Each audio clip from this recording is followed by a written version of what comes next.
Welcome to Learning English, a daily 30-minute program from the Voice of America.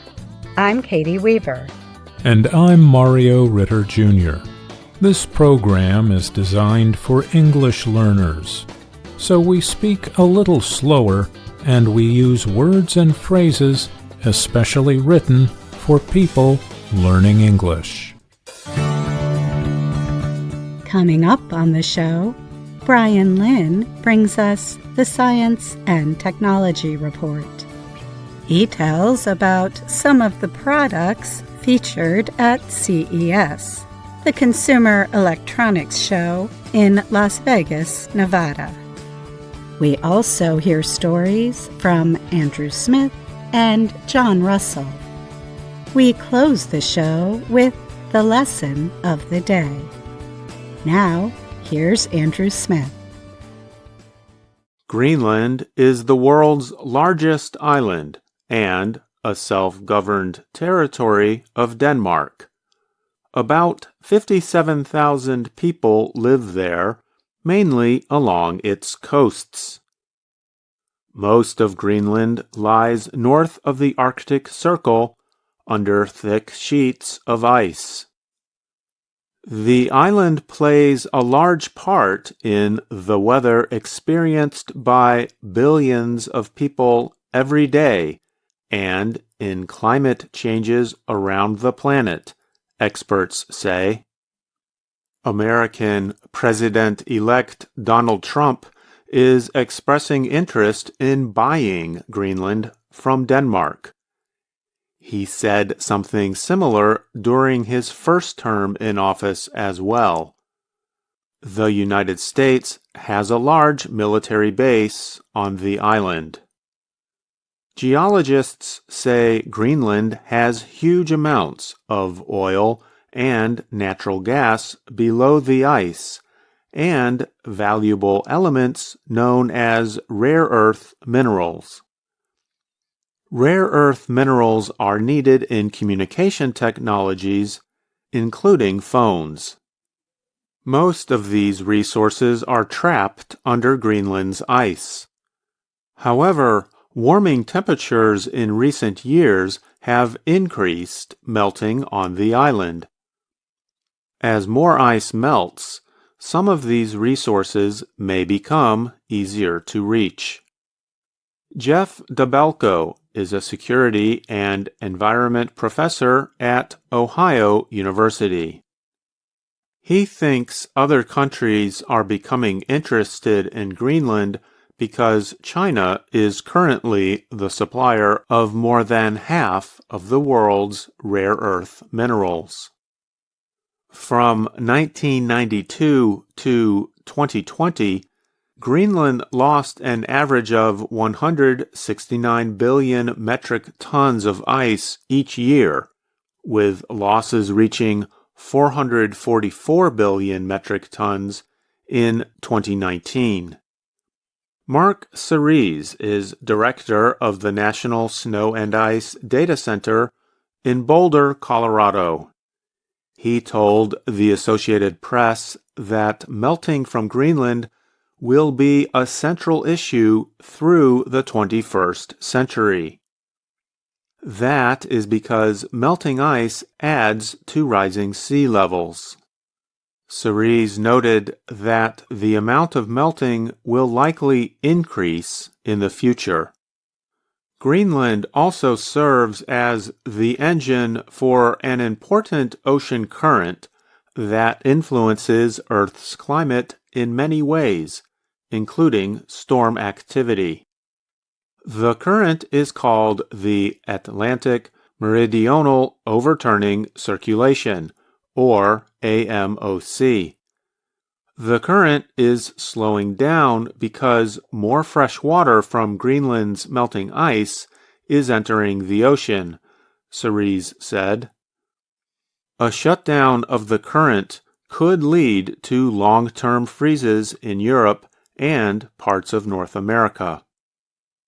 If this global current system were to slow substantially or even collapse, as we know it has done in the past, normal temperature and precipitation patterns around the globe would change drastically, said climate scientist Jennifer Francis of the Woodwell Climate Research Center, a nonprofit based in the American state of Massachusetts. She added that the changes would have very damaging effects on farming and ecosystems. As more ice melts, Greenland is also changing color from the white of ice to the blue and green of water and land. These darker colors hold more heat from the sun and can increase the speed of warming. Greenland lies in between northern Canada, northern Europe, and Russia. That area may become more valuable to countries if melting in the Arctic Ocean continues to increase and more ships pass through the area. I'm Andrew Smith.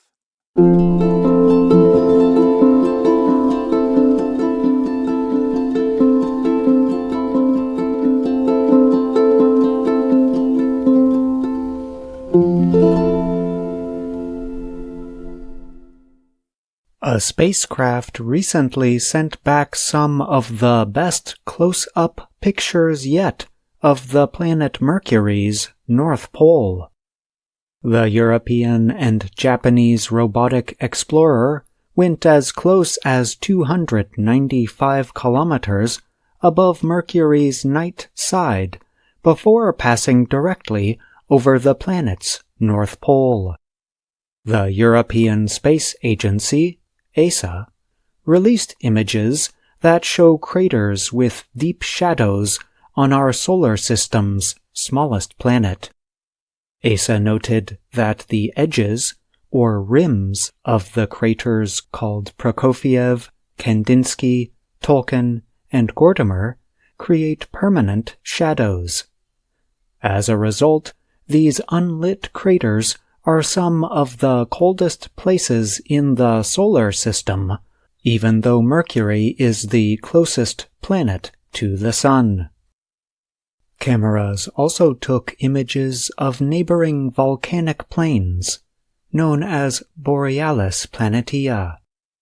ESA noted that these are Mercury's largest expanse of smooth plains, and were formed by the widespread eruption of lava 3.7 billion years ago.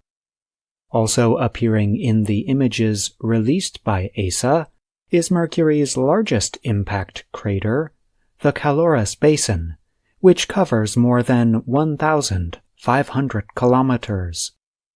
This was the sixth and final flyby of Mercury for the Bepi-Colombo spacecraft since its launch in 2018. The recent move put the spacecraft on a path to enter orbit around Mercury late next year. The spacecraft holds two orbiters, one from Europe and the other from Japan, that will circle the planet's poles. In a statement on its website, ESA noted that Mercury, a small dry planet, is the least explored planet of the inner solar system. Learning more about Mercury will shed light on the history of the entire solar system.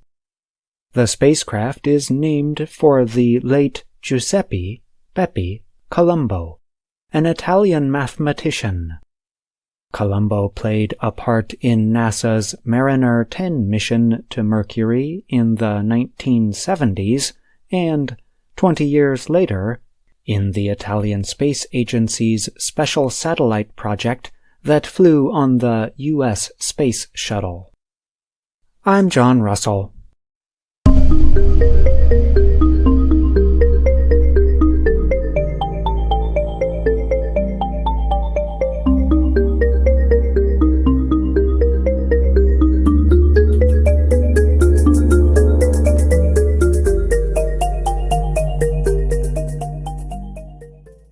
At this year's CES show in Las Vegas, Nevada, crowds from around the world came to see the latest products built with artificial intelligence, AI.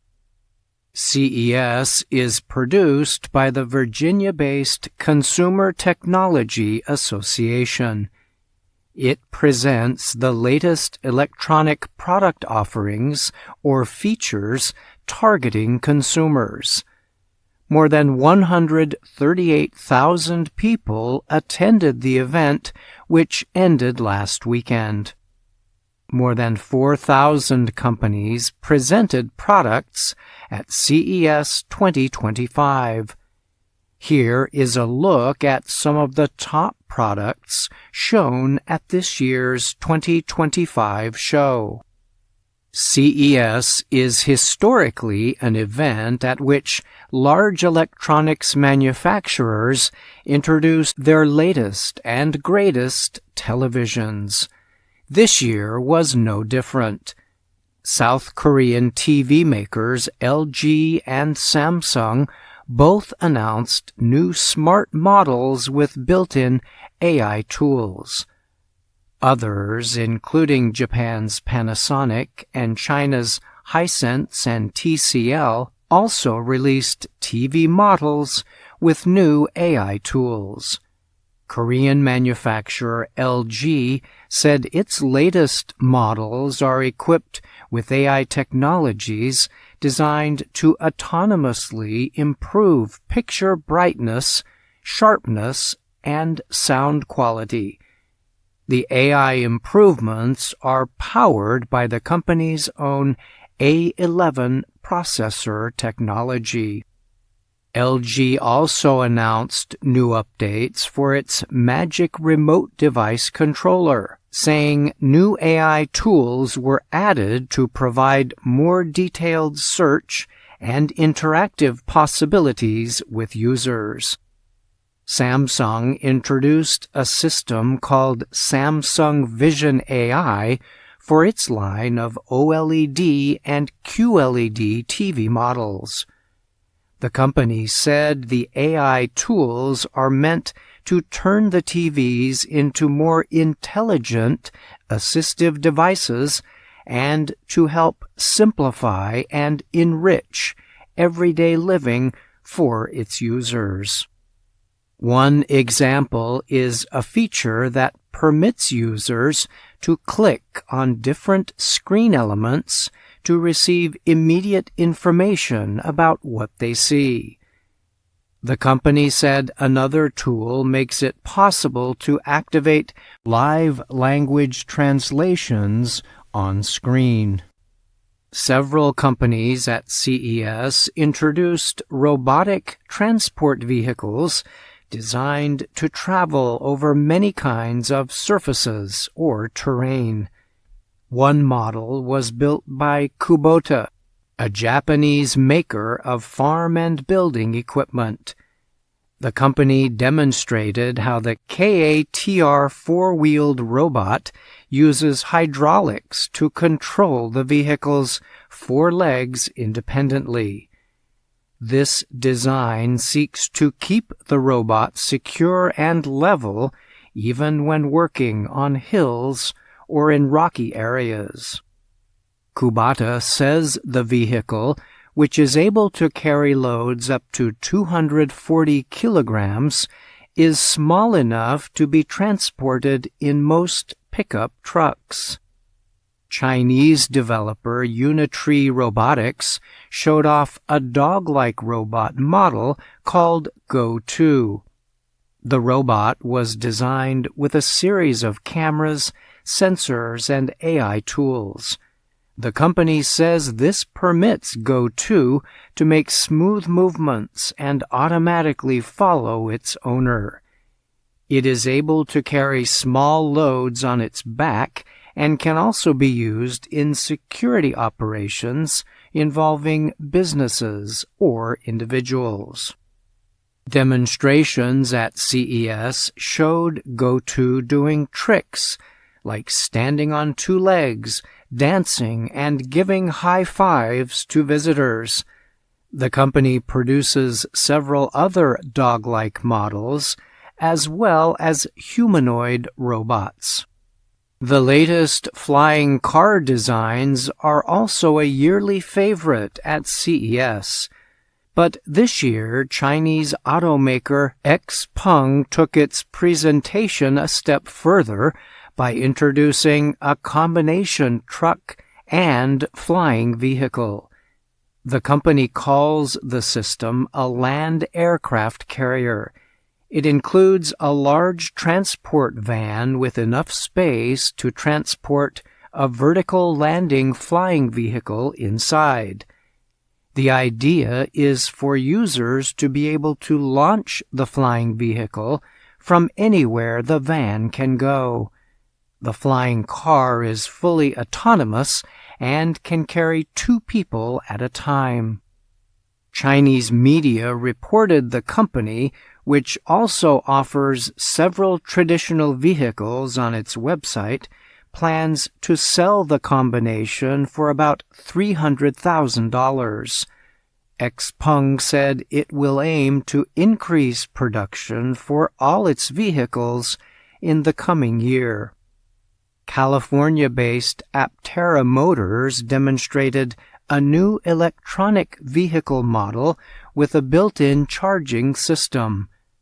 The company explains on its website that the vehicle has solar panels on its surface to capture energy from the sun.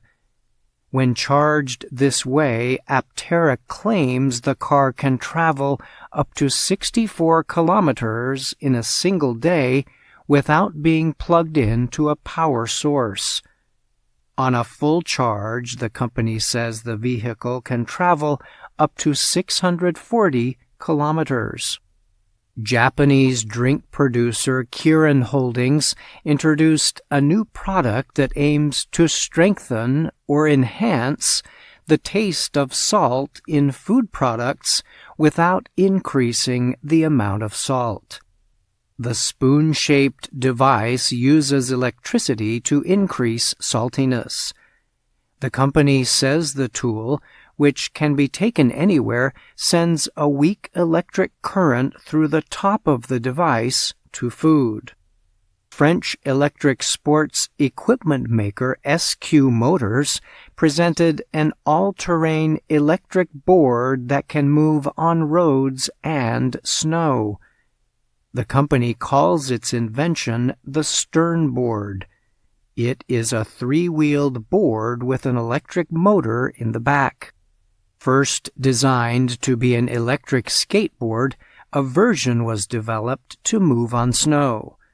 The powered boards have reached speeds of more than 60 kilometers per hour in tests. But the snow versions are not designed for speed. They seek to provide users with the ability to go up hills or move long distances over level land. I'm Brian Lynn.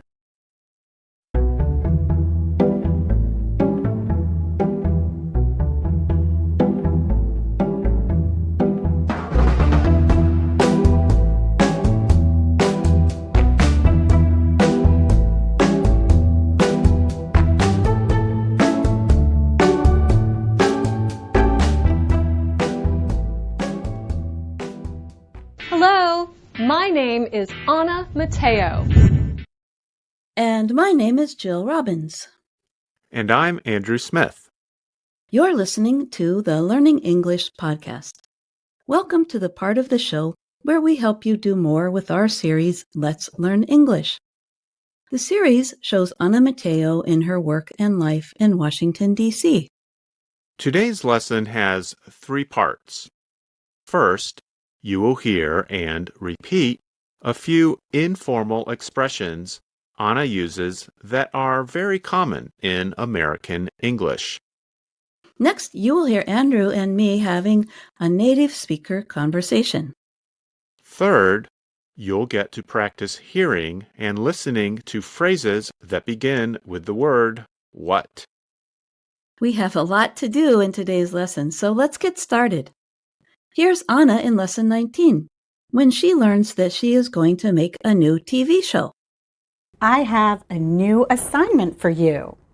Your skills are perfect for a new show. A children's show. A children's show.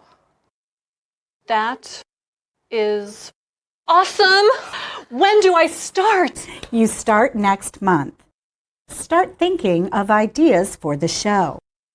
I have tons of ideas. I can show children what it's like in outer space. Or, Great! Tons of is an informal way of saying a lot of. A ton, in the units of weight used in the United States, is 2,000 pounds, which is about 907 kilograms. So that's why a ton of, or tons of, means a lot, or very many. Anna has a lot of imagination, so she has tons of ideas. I have tons of ideas. And there are tons of things we can talk about based on the Let's Learn English series from VOA Learning English. Here's some more examples with the expression tons of. So, Andrew, I'm going to Charlotte, North Carolina next weekend for a work meeting. But I haven't had time to plan my trip. And I don't really know what to do. Oh, don't worry about that. There's tons to do. There are more than one really good art museums downtown. There are major sports teams. There's an NBA basketball team, an NFL football team, soccer teams. There's a very good symphony orchestra and a lot of good restaurants. You will have plenty to do. Yeah, I'm sure I will. Hey, I meant to ask you, could you help me move my office furniture if you're not too busy? Yeah, no problem. I've got tons of time. Speaking of the office, do you have any paper clips? Oh, I've got tons of them. Take all you want. Andrew, pretty soon our listeners will have tons of examples. That's true. I think they probably get the idea. But they should remember that tons of is a little bit informal, and it is used more in speaking than in formal writing. That's true. So how about teaching another informal expression? Well, how about? Yeah, we can do that. Here's Anna and Jeannie in Lesson 14. Anna needs some clothes to wear, and a genie appears and tries to help. Tonight, I am going to the theater with my friends, but I don't know what clothes to wear. Maybe this magazine can help. Her clothes are beautiful. I really want a friend like her to help me. Who are you? I am Jeannie. You want help? I am here to help you find the right clothes. Awesome! How about jeans and a t-shirt? No! Jeans and a t-shirt are too casual. How about something more formal? Sure! When Anna says, how about, she means, what if we try this? Awesome! How about jeans and a t-shirt? And when we speak quickly, we sometimes drop the sound from about and just say bout. So it sounds like this. How about this? Or, how about that? How about we listen to Anna one more time? Can you put on a jacket? Why not? I love the jacket! How about a hat? I think we can find tons of examples of people saying, how about? I'm sure we can. But how about we do something else? There's something Anna says at the end of Lesson 19 that we could talk about for our native speaker conversation. Let's listen. I have tons of ideas. I can show children what it's like in outer space. Or Great! in the deep, dark ocean. Those are great ideas, Anna. Please go think of more. At your desk. Yes. What other things can I show them? Mount Everest. Everyone has different skills. You have skills, I have skills. The important thing is to know what you are good at. Until next time. I think Anna has some useful advice. It is important to know what you are good at. Yeah, for example, last week, I realized that I'm good at catering. You know, like setting up food and tables for a party. It's probably something I learned from watching my mother. Let's move on to our third topic for today. Phrases that start with the word what.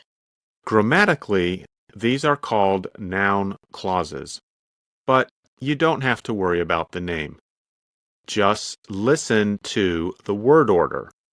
You hear the word what, then you hear a subject followed by a verb. Here's Anna again in Lesson 19, excited that she's going to have a new TV show. The noun clause is at the end. A children's show. That is awesome! When do I start? You start next month. Start thinking of ideas for the show. I have tons of ideas. I can show children what it's like in outer space. When she says what it's like, you hear the word what plus the subject it plus the verb is, using the contraction form it's. So normally when we ask a question with words such as what or where, the verb comes before the subject, like when we say, what is your name? But if we put the what or where inside a sentence or statement, the subject and verb change places, like this. I want to know what your name is. The words what your name is are the object of the verb know. So their job in the sentence is to function like a noun instead of a question. So that's why the word order is not like a question with what. It can be tricky to reverse the subject and verb order correctly.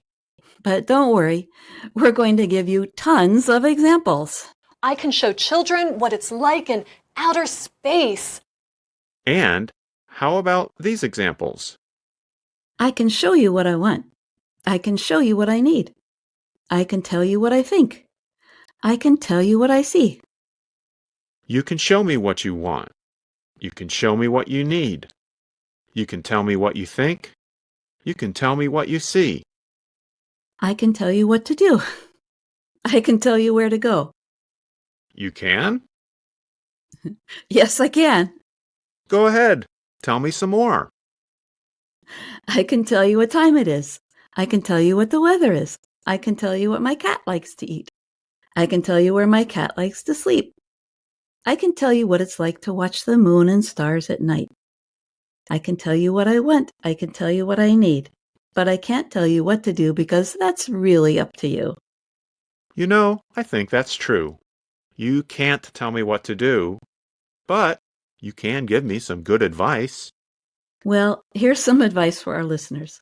Practice repeating the sentences you hear on this lesson of the day.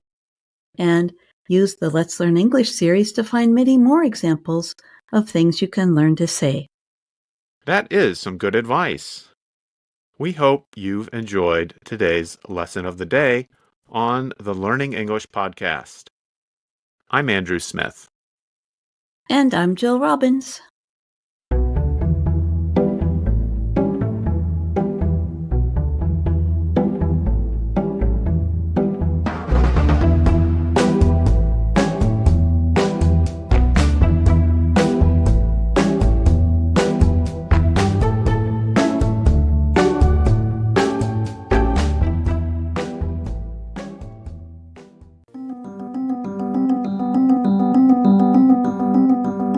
That's our show for today. But join us again tomorrow to keep learning English on the Voice of America. I'm Katie Weaver. And I'm Mario Ritter Jr.